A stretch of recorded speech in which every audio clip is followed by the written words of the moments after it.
When we come to consider the history of man, was not the Negro a power? Was he not great once? Yes. Honest students of history can recall the day when Egypt, Ethiopia, and Timbuktu towered in their civilizations. Towered above Europe, towered above Asia. When Europe was inhabited by a race of cannibals, a race of savages, naked men, heathens, and pagans, Africa was peopled with a race of cultured black men and women who were masters in art, science, and literature. Men who were cultured and refined. Men who, it was said, were like gods. Marcus Garvey.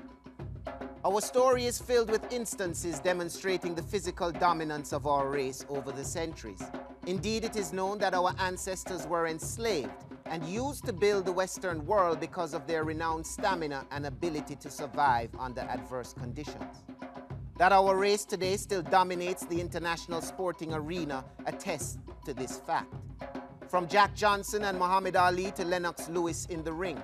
From Jesse Owens to Usain Bolt and Shelley Ann Fraser-Price on the track, Jamaica has made her distinct contribution to upholding that part of our racial history. But our story goes beyond the sporting fields, something often forgotten when we celebrate the contributions of black men and women in this country. Did you know it was a Jamaican maroon known as the Dutty Bookman who spurred Haiti into action to declare herself the first black republic in the West, having liberated themselves from slavery? Have you ever heard of John Russwurm, who was born in Portland in 1799?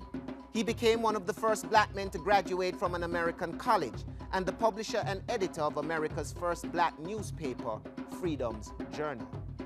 Surely you know of Mary Seacole, born in Kingston in 1805, a Jamaican doctress who would become the black British heroine of the Crimean War.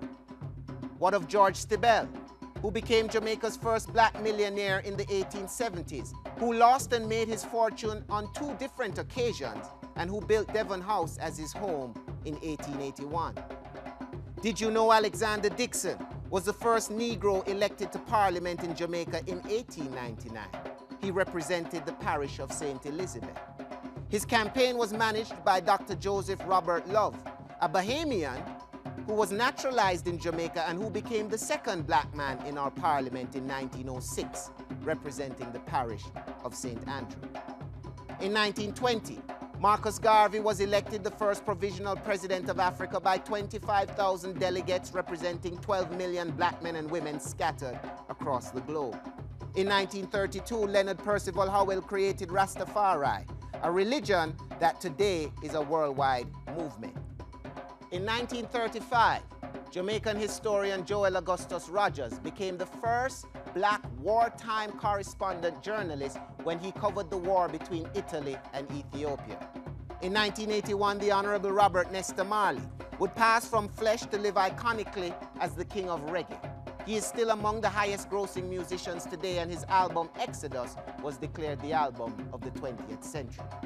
In 1998, Jody Ann Maxwell became the first black person to win the Spelling Bee Championships in America. She was also the first non-American. In 2007, Jamaican pilot Barrington Irving was the youngest person to fly around the world solo at 23 years of age, a record he held for 5 years. These two are our heroes, who have helped to cement Jamaica's place in the world as a powerhouse of culture and achievement. They are a part of our story. Let us celebrate them even beyond Black History Month.